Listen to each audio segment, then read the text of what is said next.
Podcast Movendo-se, com Éder Monteiro.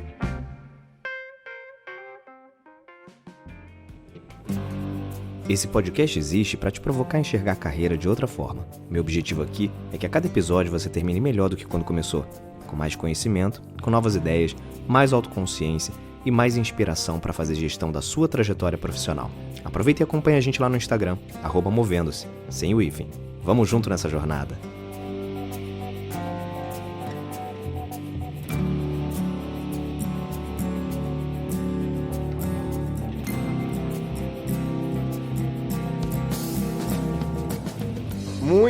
Muito bem. Começando mais um episódio do podcast Movendo-se. Hoje é dia de estreia. Dia de estrearmos uma nova modalidade nesse podcast que já tem as entrevistas, os bate-papos com os meus convidados ilustres, já tem as resenhas onde eu faço alguma explanação, troco uma ideia sobre algum ponto de vista, sobre algum tema que eu julgo interessante para trazer para vocês sobre carreira. E agora a gente vai estrear essa nova modalidade que eu ainda não tenho nome para ela, mas vou chamá-la por enquanto de MesaCast, que é uma modalidade com mais de um convidado. Na verdade, não são convidados, porque esses aqui já são de casa. Grande Breno Paquelê, Rafael Romagnol, meus irmãos que estão comigo em vários projetos, já foram, inclusive, participantes do podcast. Já tem episódios aí com eles que vocês podem conferir depois. E a gente está estreando essa modalidade. Pretendemos, vamos ver se a gente vai conseguir manter essa agenda, mas eu acredito que sim.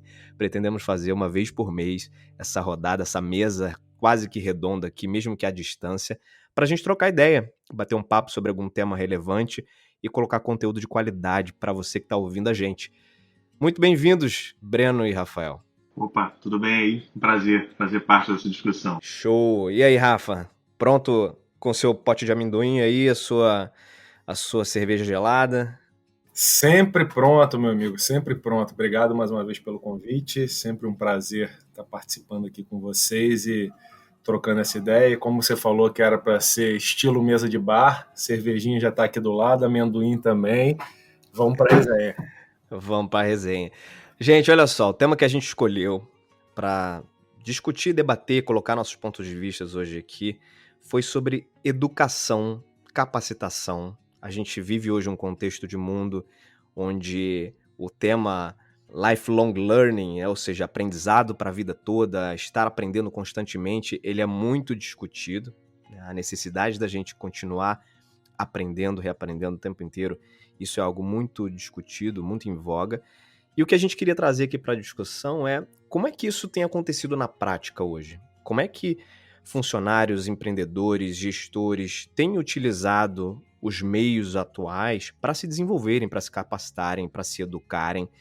Será que a gente está vivendo um modelo de mundo em que há muita oferta e pouca qualidade? Ou há uma necessidade muito grande de curadoria de tanto conteúdo? Existe ainda um preconceito com online, ou cursos online à distância, ou isso já foi superado? Então são temas que a gente vai discutir aqui durante esse nosso bate-papo. Primeira pergunta que eu queria trazer aqui para a gente colocar nessa nossa pauta é a seguinte. O Breno, você tem feito muito trabalho e muitas aulas à distância, principalmente com esse processo todo aí de confinamento, etc. Mas você tem usado muito recursos à distância, tem usado e abusado da tecnologia para passar conteúdo para seus alunos aí, você que é professor. E como é que é na tua cabeça, cara, esse modelo de educação online versus offline? O que você avalia de prós e contras entre esses dois modelos de ensino? Bom, boa pergunta. Eu tenho feito bastante mesmo, né? Tenho feito muitas aulas online nesse período, comecei na pandemia com isso. Eu antes privilegiava muito as aulas offline, como eu dou aulas de negociação, então isso demanda muita discussão, simulações práticas, a interação entre os alunos, então sempre acreditei muito que o meu conteúdo era melhor passado e absorvido com essas interações e a prática presencial era a melhor forma de fazer. Mas com esse desafio da pandemia eu tive que reinventar as formas de transmitir esse conteúdo, então busquei ao máximo as ferramentas para poder trazer essa interação para o ambiente online, né? Então, eu acredito que existem algumas, eu não diria nem vantagens ou desvantagens, mas é um formato diferente, tá? Eu acredito que sim, é possível trazer essa interação para o ambiente online. Eu tenho conseguido fazer simulações de negociação usando o Zoom, por exemplo, em que dá para dividir as turmas em grupos, dá para passar informações prévias para eles fazerem as simulações de negociação, dá para enriquecer as aulas com quiz, com atividades de nuvens de palavras, em que as pessoas vão ali preenchendo. Então, para mim, Legal. o sucesso da aula online ela depende muito do planejamento do professor, né, e do quanto ele se dedica para tentar respeitar as particularidades desse formato. É porque plataforma e quantidade de ferramenta disponível, acho que já não é mais o problema, né? Já não é mais o issue aí desse modelo, porque tem muita oferta de ferramenta hoje disponível. Você citou aí algumas coisas que você utiliza, e acho que vai muito hoje, muito mais do professor como um agente aí, coordenador e curador de conteúdo, do que efetivamente a ausência de opções para se fazer isso, né?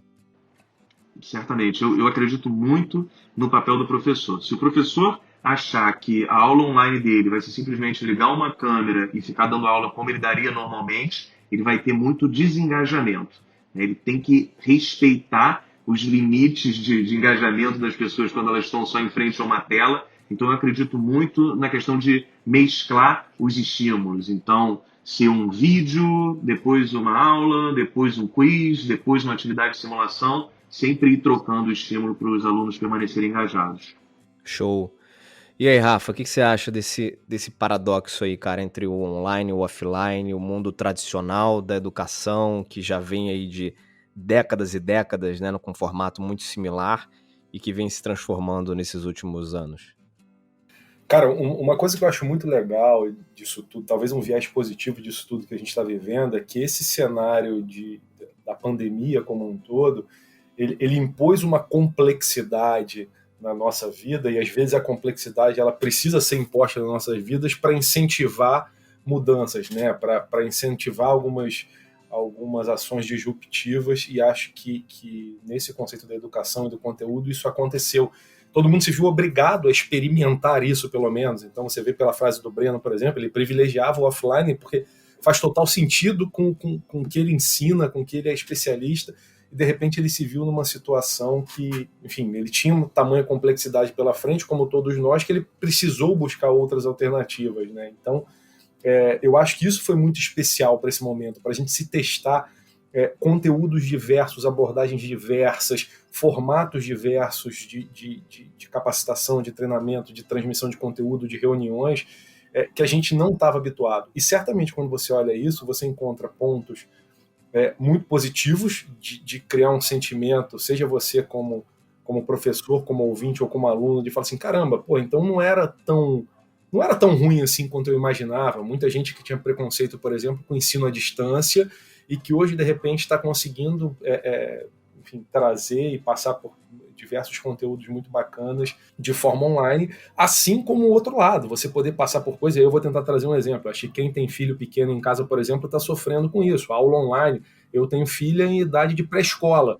Cara, é um caos, entendeu? Você conseguir, por mais que tenha uma iniciativa, por mais que tente, é um processo muito delicado você passar por isso, você botar uma criança na frente de uma tela, você manter a concentração. É uma coisa que talvez seja momentânea nesse caso, sim, mas eu acho que essas experiências, elas são super válidas da gente viver, justamente para a gente conseguir comparar, e eu acho que para todos os lados tem essa comparação do isso funcionou bem, isso aqui não foi tão bem, é muito importante para fazer a gente chegar a um modelo próximo do que a gente considera ideal para a nossa vida.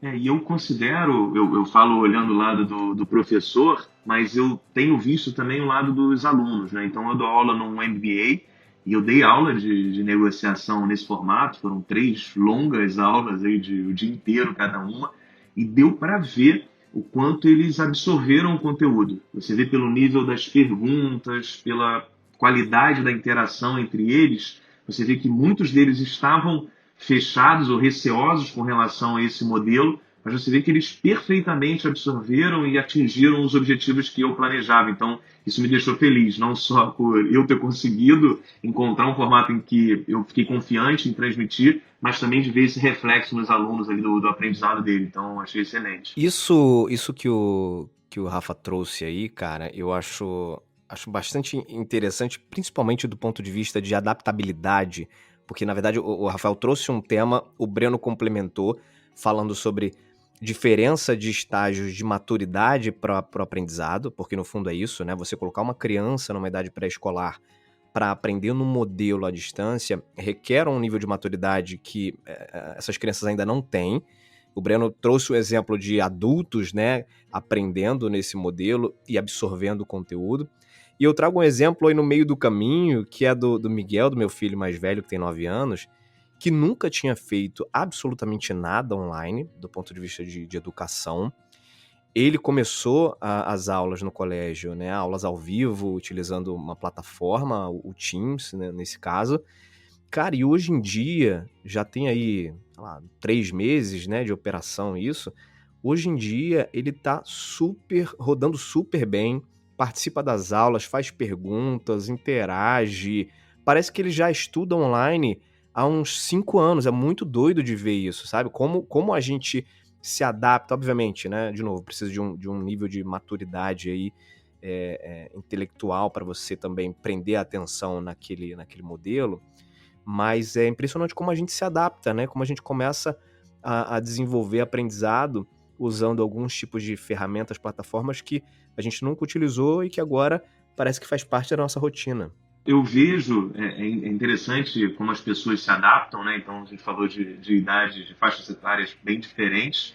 E o que a gente vê, às vezes, de maior dificuldade no ensino em casa são os pais terem disponibilidade para dar o apoio a esse ensino, né? Porque quando você é adulto, você consegue ali se programar, se isolar e reservar um tempo para isso, né? Mas a demanda por uma grande interação com os filhos, e muitos pais estão trabalhando, home office, para mim esse é o principal desafio. Eu acho até que é menos a questão das ferramentas e mais essa disponibilidade, ou talvez seja um grande desafio, né? Se não for o pior. E tem um aspecto interessante que eu queria trazer aqui para a gente discutir, que é o seguinte, né?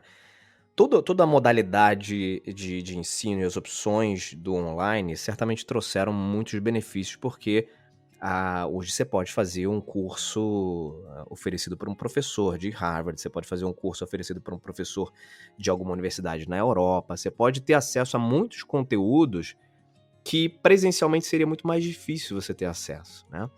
Além disso, a gente tem hoje, talvez mais do que qualquer momento da nossa história, uma oferta absurda de conteúdo.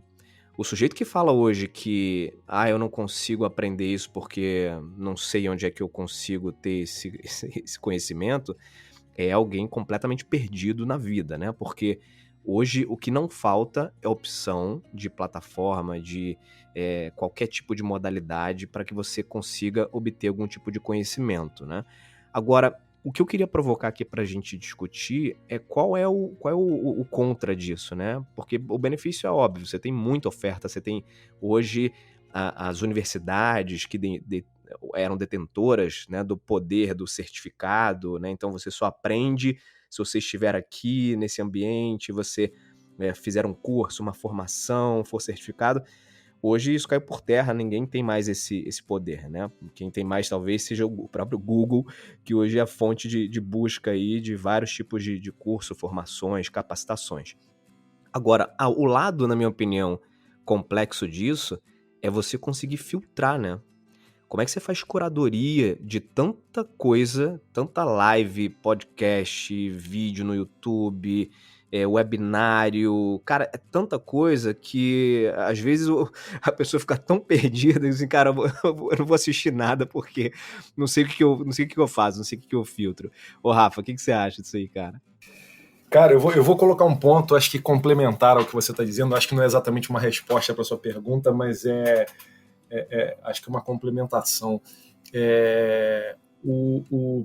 Talvez justamente o lado positivo da história, que é a gente ter muito conteúdo sobre tudo, ele talvez também seja o lado negativo. Tá? Acho que, no meu ponto de vista, às vezes também a gente tem um excesso tão grande de conteúdo hoje de todas as formas, e aí não é só o conteúdo necessariamente gerado, né? Eu acho que é um pouco do estilo de vida que a gente está submetido hoje, né? De receber informação o tempo inteiro, seja através do nosso telefone, do WhatsApp, das mensagens, das redes sociais, dos conteúdos que a gente vai atrás. Então, é um pouco paradoxal isso, né? Porque ao mesmo tempo a gente está dizendo assim, cara, que bacana, hoje a gente tem conteúdo para tudo o tempo inteiro, e é uma realidade, isso faz com que qualquer um possa ir atrás na forma que quiser, mas acho que tem uma questão também muito específica e muito mental mesmo do que esse excesso de conteúdo ele possa estar fazendo com a gente, né? E aí fazendo uma associação com o momento que a gente está vivendo hoje também, eu estava inclusive pensando nisso essa semana, assim, porque é muito interessante, porque ao mesmo tempo a gente está vivendo nessa rotina de excesso de conteúdo, e eu vejo muitas pessoas em alguns momentos falando isso já no início, por exemplo, as lives musicais eram o máximo, todo mundo falando pra caramba, e eu já vejo muita gente falando, cara, eu não aguento mais assistir live dentro de casa, porque, putz, cara, já passou. Por outro lado, o que tem de especial nesse momento? As pessoas, todos nós estamos sem nossas válvulas de escape. Uma coisa que o confinamento trouxe talvez de mais complexo para a gente é a ausência de válvula de escape, seja ela qual for. Tá? A gente está preso dentro de casa com as mesmas pessoas e naturalmente essa válvula de escape ela acabou sendo conteúdo de alguma forma. Então, assim, eu estava pensando nisso essa semana mesmo, eu fiz coisas que não era do meu hábito fazer e eu procurei, eu fui estudar um conteúdo de mercado financeiro que não é minha praia, fui aprender algumas coisas em francês, porque eu trabalho numa empresa francesa, e fui aprender sobre um corte de carne específico que eu queria conhecer, porque eram formas de eu aprender coisas novas em momentos que eu queria deixar minha cabeça em outro lugar e que eu não tenho válvula de escape para encontrar esse meu momento, entendeu? Então, assim, acho que esse paradoxo, acho que a gente vai aprender muito com isso, entendeu? Não, eu concordo, e até complementando o que o Rafael está dizendo, né, eu vejo que realmente esse excesso de conteúdo faz com que seja muito difícil garimpar conteúdo de qualidade. Você tem muitas distrações, às vezes você, tipo, eu mesmo quando faço pesquisas aqui para livro, às vezes eu tenho que ler um artigo de 30 páginas e nesse artigo eu percebo que tinham 2 ali que eram úteis, né? Então eu vejo que tem muitas distrações, você pode perder muito tempo para chegar ao conteúdo que é bom. Então eu enxergo cada vez mais papéis importantes da coordenação pedagógica de um curso. Então você não sabe o que você não sabe, né? Esse é um ponto importante. Então, é verdade, a coordenação pedagógica para estruturar uma grade de um curso, ela é essencial, ainda mais num tema que você não tem domínio nenhum. Se você vai para uma graduação, às vezes para uma pós-graduação, tem muitas coisas que você não sabe que seriam essenciais, né? E o conhecimento ele vai se construindo em bloco. Então essa estruturação, para mim, ela é bem relevante. E outro ponto, então, além da importância da coordenação pedagógica, é a importância do professor como um curador de conteúdo. O professor ele tem que reconhecer que o papel dele é pegar esse conteúdo todo, garimpar, criar um sentido dentro dele para poder transmitir para os alunos. Então o professor ele tem que enxergar que dados brutos não adiantam de nada, ele tem que buscar formas de transmitir da melhor maneira possível isso para os alunos. Cara, pegando um gancho no que você falou, Breno, que acho que é super pertinente, né? Existe hoje também uma discussão em pauta que é sobre o futuro das próprias universidades, né? As próprias graduações, pós-graduações, enfim, mas principalmente graduação, que é o primeiro nível ali de formação profissional, né, para alguém que está pretendendo entrar no mercado de trabalho. Existe uma discussão sobre a real necessidade de você obter um diploma hoje, né? E algumas pessoas, inclusive, tem uma leva aí que questiona o fato e que acredita que diploma não é mais necessário, vide algumas empresas, grandes empresas, que já não contratam mais as pessoas por conta dos diplomas que elas têm, né? Então, Google, Facebook, outras grandes empresas, principalmente essas mais disruptivas, eles querem saber que tipo de valor você pode trazer para a organização, que tipo de conhecimento você pode trazer, seja você formado ou não, seja você com diploma da faculdade ali da esquina ou um diploma de uma mega faculdade, né? No fim do dia, o que importa é o valor que você pode trazer para a organização. Mas o contraponto disso, e aí, Breno, você trouxe muito bem esse assunto, é que qual é o principal valor hoje de uma instituição de ensino? Né? O principal valor de uma instituição de ensino, na minha opinião, hoje, é exatamente essa que você colocou. É você fazer, a própria instituição, além do professor, né? A própria instituição fazer curadoria daquele conteúdo. Porque você pode, se você quiser se formar em gestão de marketing, a internet está aí para te formar. Você vai conseguir. Agora, o tempo que você vai levar para procurar todos esses conteúdos, se você vai conseguir encontrar todos os conteúdos necessários, se você vai conseguir encontrar os conteúdos que de fato são os mais atualizados do mercado, etc., aí já são outros 500, né? Então o papel da universidade hoje é colocar toda essa massa de conteúdo em blocos, colocar isso de forma modular e cronológica, para que facilite inclusive o processo de aprendizagem daquele tipo de conteúdo, e o professor também, além dos coordenadores pedagógicos, como grandes curadores disso, né? Então não é que necessariamente a universidade ou a instituição de ensino ela perdeu o seu valor. Ela vai perder se ela continuar com aquela mentalidade de que eu sou detentora do certificado e se você não tiver o seu diploma, você não vai conseguir nada no mercado, o que já não é mais uma realidade, né? Mas ela tem sim ainda, na minha opinião, um papel super importante na formação das pessoas, né? Então, eu concordo muito com esse ponto e eu enxergo também que as pessoas não devem pensar que a faculdade ela é um fim, né? Ela é um início. A faculdade ela deve ser um Total. ponto de partida para buscar conhecimento especializado. E eu enxergo também que a faculdade ela traz vários benefícios tangíveis e intangíveis, né? Porque tem muitas pessoas que falam assim, não, mas o que eu aprendo na faculdade, às vezes eu vou lá, eu fico 3 horas numa aula, eu conseguiria aprender isso em 15 minutos num vídeo. Ok, em alguns casos sim, pode ser que uma aula seja muito ruim, pode ser que um vídeo seja muito bom. Mas eu considero que a faculdade, o meio em que nós estamos, ele molda as nossas ações. Então, se você está num ambiente em que várias pessoas estão ali com o mesmo objetivo, um ambiente de aprendizado, você vai criando uma disciplina para estudar mais e para atingir os seus objetivos. Né? Porque você diz isso, não, eu poderia aprender isso em casa, mas eu não sei se você em casa vai ter essa disciplina toda para estudar todas as noites e buscar esse conteúdo. Né? A gente tem que ser prático nesse ponto também. Total, cara, acredito muito nisso e um ponto que você trouxe aí que é legal também é a troca, né? Assim, os ambientes acadêmicos ou de qualquer curso que você faça, ele tem uma riqueza de troca muito grande, que ainda que alguns cursos online possam até favorecer isso, tem ali os chats, os fóruns, você pode ali se conectar com as pessoas, mas é muito diferente você estar num ambiente ali que estimula, que você está do lado da pessoa, que de fato você está conseguindo trocar ali em tempo real sobre aquele assunto, né? Acho que isso é bastante relevante. Agora, Rafa, um exemplo que eu queria que você trouxesse aqui, cara, que eu já utilizei, eu costumo falar isso em várias ocasiões, quando eu estou discutindo esse assunto de necessidade de diploma, de faculdade, etc. Eu trago aquele exemplo que você citou uma vez, de uma experiência que você teve numa das empresas que você trabalhou, que o seu programador sênior tinha, sei lá, 17 anos, né, uma coisa assim. Conta um pouco desse episódio aí, que ele é bárbaro, cara. Ele reflete muito dessa realidade que a gente vive também hoje. Sem dúvida. E é cada vez mais realidade. Eu acho que são cada vez mais pontos que a gente tem que estar preparado para saber lidar e resolver dentro das grandes organizações hoje, né? Porque essa dinâmica, de fato mudou muito, né? Então, esse exemplo específico, eu trabalhava na época numa empresa de tecnologia, estava ajudando a tocar uma startup, enfim, um negócio super novo, super legal, e o meu programador sênior ele ia completar 18 anos, tá? E ele era sênior porque ele começou a programar com 7, ele fez o primeiro jogo de videogame dele.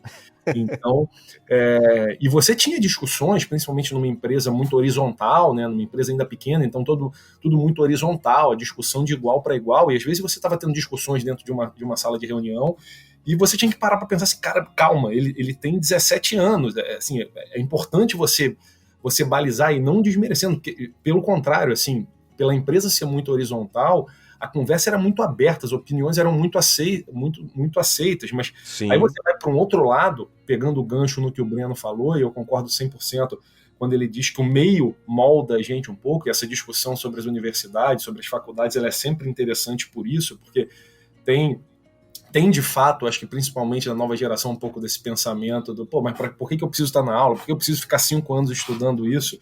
É claro que tem aí um 880, né? Acho que depende do que você faz também, porque o cara vai fazer, vamos pensar num cirurgião aí, ele não vai aprender pelo YouTube a fazer a cirurgia, ele precisa passar por um processo dentro da sala, mas acho que tem um grande ponto aí de interferência do meio. E o que o meio ajuda a te fazer? Ele ajuda a moldar a sua personalidade, ajuda a moldar as suas emoções, ajuda a moldar a forma de você lidar com as coisas que acontecem na sua vida, sua capacidade de reação, a sua capacidade de lidar com sentimentos, a sua capacidade de lidar com aspectos diversos, que é o que no ambiente de trabalho a gente lida o tempo inteiro. Então, quando você faz a comparação com o menino, e aí a gente volta para o papo lá da inteligência emocional, das soft skills, que a gente cobra das universidades, de alguma forma, conseguirem gerar e trabalhar isso também para o mercado de trabalho, porque é uma normalidade a gente ter que lidar agora com um menino de 17 anos que é sênior, porque tecnicamente ele é sênior, mas como é que eu trabalho esse outro lado? Como é que eu seniorizo ele desse outro lado, do ponto de vista emocional, do ponto de vista do que o meio poderia ter transferido para ele? E era um menino que também questionava isso. Por que eu preciso ir para a faculdade? Por que eu preciso acabar a faculdade? Eu já sou sênior. E tecnicamente ele era sênior. Entendeu? Mas por que eu preciso acabar a faculdade? Por que eu preciso ir para lá, ficar sentado 4 horas na frente de um professor que muitas vezes eu sei mais do que ele, da técnica que ele está me explicando? E aí era o ponto que a gente tinha que dizer, cara, mas o processo não é só o aprendizado que ele tá te trazendo, mas sim a socialização que você está fazendo, o meio que você está inserido, as entregas que você precisa fazer, os prós e contras de se relacionar com outras pessoas, tudo isso é um aprendizado intrínseco que o ambiente físico, né, que o ambiente offline, ele te traz, né? E eu considero que as instituições estão tentando também trazer isso para o online. Então, óbvio que no físico você consegue fazer isso mais, né, mas eu vejo que nos cursos online eles têm criado fórum de discussões ou sessões para tirar dúvida, então eles buscam formas de colocar os alunos para interagir. E eu vejo também outro ponto que é interessante, só complementando, é que a gente sabe que fazer uma faculdade, fazer uma pós-graduação, dá muito trabalho, né? Não só tem um custo, mas demanda muito esforço e dedicação. E eu vejo que, normalmente, as pessoas que não fazem e não querem fazer, elas buscam alguma justificativa para poder permanecer na inércia, né, e poder dizer, bom, já que a faculdade não é tão importante, eu não vou fazer, né, e às vezes buscam alguns critérios, algumas questões gerais para justificar, do tipo, o Mark Zuckerberg não terminou a faculdade e é bilionário, ou tem um amigo meu que não fez faculdade e ganha muito mais do que um monte de gente que se formou. E o viés da disponibilidade atua sobre isso, né? As pessoas elas conseguem lembrar de alguns exemplos e colocam isso como se fosse um fato geral. Mas é fato, estatisticamente, que pessoas que têm diploma superior ganham mais, na média, do que as pessoas que não têm. Isso é uma estatística com base em milhões de profissionais. Então, esse também é um ponto interessante.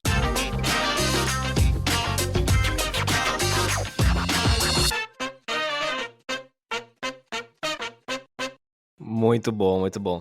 Pessoal, a gente está caminhando aqui para o final desse nosso bate-papo, dessa primeira mesa cast aqui no Movendo-se. E eu queria trazer só alguns elementos a mais aqui, antes da gente encerrar, mas vou também deixar aqui Breno e Rafa para fazerem suas considerações finais.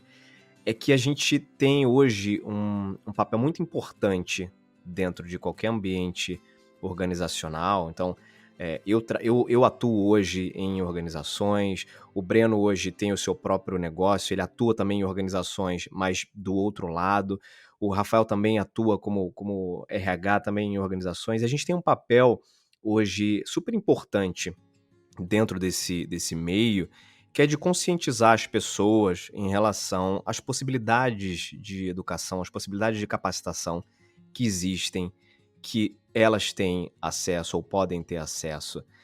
Por que eu estou trazendo esse ponto? Porque me causa muita surpresa quando eu percebo alguém que encontra vários álibis ou várias desculpas e bengalas para que não se capacite ou para que não busque uma formação alternativa, ou para que não invista de alguma forma na sua carreira, no seu desenvolvimento. E a gente tem um papel talvez quase social de mostrar para as pessoas que, primeiro, você não precisa fazer altos investimentos para você se capacitar. A capacitação hoje, ela é online, ela é on-time, ela pode ser presencial, ela pode ser remota e ela pode ser em vários tipos de mídia possível, né? Tá aí o podcast para não deixar a gente mentir. Então você que está ouvindo esse podcast, você certamente está absorvendo conteúdo, está tendo uma série de insights aí para que você forme a sua opinião e para que você também aumente o seu repertório. E já existe, inclusive, abrindo um parênteses rápido aqui, já uma tendência ao desenvolvimento de cursos no formato de podcast, né? Então, o podcast ele tem um formato super interessante porque ele, hoje, pelo contexto de vida que a gente leva, pelo contexto de mundo que a gente vive, ele é uma alternativa de mídia muito interessante porque você consegue executar outras tarefas ouvindo o seu áudio, né? O que você não consegue fazer, por exemplo, se você tiver que ter a atenção presa ali a uma tela, a um vídeo. Então, por si só, o formato de podcast ele tem crescido demais também por conta disso. E já existe uma vertente, aqui no Brasil começando agora, mas lá fora já um pouco mais madura, de cursos um pouco mais estruturados, que aí não é só um podcast com um bate-papo, são cursos modulares, mais estruturados, em formato exclusivamente de áudio. Isso já começa a ser uma realidade também. Então o que eu quero dizer para a gente fechar é que busque, não falta opção, não falta opções gratuitas, pagas, você tem muito acesso hoje, então jamais utilize o argumento de que ou falta tempo, ou falta dinheiro, ou falta qualquer outro tipo de recurso para que você consiga se desenvolver, para que você consiga aprender coisas novas, para que você consiga aumentar a sua mochila aí de conhecimento. Então não delega isso para ninguém, não delegue para nenhuma empresa a necessidade de treinamento. Eu não vou fazer treinamento, eu não tenho treinamento porque a empresa não me paga treinamento. Cara, isso aí é do século passado, né? Se você tiver essa mentalidade, certamente você não vai conseguir ir muito longe naqueles objetivos que você deseja. Pelo menos isso é o que eu penso. Queria ouvir a opinião dos meus queridos amigos Rafael e Breno para a gente fechar. Podemos começar com o Rafael. Legal, cara. Eu concordo plenamente com você e agradeço mais uma vez o convite para participar. Acho que são sempre papos muito gostosos, acima de tudo, de ter, e compartilhar isso com vocês e com o seu público aí é sempre super especial. E reforço só o seu pedido, assim, corroborando com mais um ponto. Assim, acho que a gente está num momento, eu não sei quando as pessoas vão ouvir esse podcast, né, mas a gente está gravando ele no meio de um cenário caótico de pandemia, né? Estamos todos nós dentro de casa, sem poder sair, consumindo muito conteúdo. Então, assim, o convite que eu faço a todo mundo também é olhar para esse momento e ver quais foram os aprendizados positivos que a gente está tirando, principalmente relacionado a isso que você colocou, a buscar novos conteúdos, a buscar novos aprendizados. O que nesse tempo que a gente foi forçado e obrigado a viver dessa forma trouxe de boas lições para a gente, de quebra de paradigmas, de coisas que a gente achava que de repente poderiam não funcionar e de repente funcionaram, de experiências pessoais que cada um de vocês possa ter tido ao longo desse momento, de ter contato com conteúdo que de repente não imaginava, com canais novos, com produtos novos que vocês não imaginavam. Acho que, como o Éder colocou, hoje tudo é muito acessível, é tudo muito simples, tem muita coisa gratuita. Diria eu que a maioria das coisas é gratuita. Então, acho que depende muito, e corroboro totalmente com a sua opinião, de que depende muito de cada um de nós, do que a gente quer pra gente e dessa força motriz da gente fazer o movimento acontecer, né? Corre atrás do que é importante para você, se aperfeiçoa, que certamente as coisas vão acontecer. Maravilha. Brenão, considerações finais. Concordo que é preciso criar esse hábito de adquirir conhecimento, e é muito uma questão de otimização do tempo. Eu sei que a vida é corrida para todo mundo, as pessoas têm muitas responsabilidades, mas sempre é possível reservar, nem que seja 5 minutos todo dia, para você ouvir um episódio, uma parte de um episódio de um podcast, ou assistir um vídeo curto. Sempre é possível. É uma questão de priorização, de você largar um pouco as redes sociais, ou o joguinho, ou alguma coisa que você tenha feito aí que não te agregue conteúdo. E quando for escolher algum curso para fazer, seja qualquer formato, online, presencial, eu sugiro não fazer só por fazer. Você pesquisar ao máximo, ver qual é a grade, o que você vai aprender, se o professor é realmente bom, se a didática é boa, tentar conversar com quem já fez, porque isso faz muita diferença para você ficar se estimulando a fazer outros cursos, né? Quanto mais cursos bons você faz, mais você vai ter a tendência a buscar outros. Sensacional, sensacional.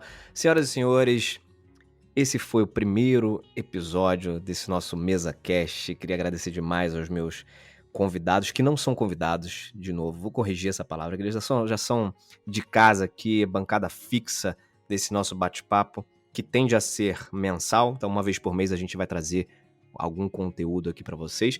Se você que está ouvindo quiser indicar algum tema, eu queria que vocês falassem sobre o tema tal. Se a gente tiver competência para isso, sem dúvida a gente vai trazer aqui para bater um papo com vocês, e certamente vai ser um prazer, pelo menos uma vez por mês, a gente trazer conteúdo de qualidade e compartilhar com vocês. Então, obrigado, Rafa, Breno, tamo junto. Você se conecte aí nas redes sociais, o @movendo-se, sem o hífen, se conectem lá. O Breno, como é que o pessoal faz para te achar? O Rafa também? Pode me seguir no Instagram, é @breno.paquelê. Se não conseguir soletrar meu nome aí, pode procurar por Negocie Sem Medo, que vai me encontrar. E no LinkedIn também, Breno Paquelê. No meu caso também, Rafael Romagnol no LinkedIn, Rafael Romagnol no Instagram também, e convido a todos também a seguirem as páginas do TEDx Niterói, TEDx Niterói e TEDx Barra da Tijuca, para acompanhar lá o que a gente está fazendo no movimento TEDx aqui pelo Rio também. Boa, bem lembrado. E ó, se você quiser ouvir um pouco mais também sobre a história do Breno, a história do Rafael, a gente aqui não abriu muito espaço para a gente se apresentar e falar, mas é porque já existe um episódio para cada um deles. Então, na primeira temporada, no episódio número 9, tem lá um bate-papo super legal com o Rafael, e com o Breno no episódio número 7, que a gente bateu um papo também sobre a carreira dele, a vida dele. Então se conectem lá também com esses episódios, que vocês vão poder conhecer um pouquinho mais de cada um, beleza? Vamos ficando por aqui. Até uma próxima resenha, até um próximo episódio, até uma próxima mesa redonda, quadrada, retangular, ou o que quer que seja. E a gente se encontra por aí. Beijos e abraços. Até mais.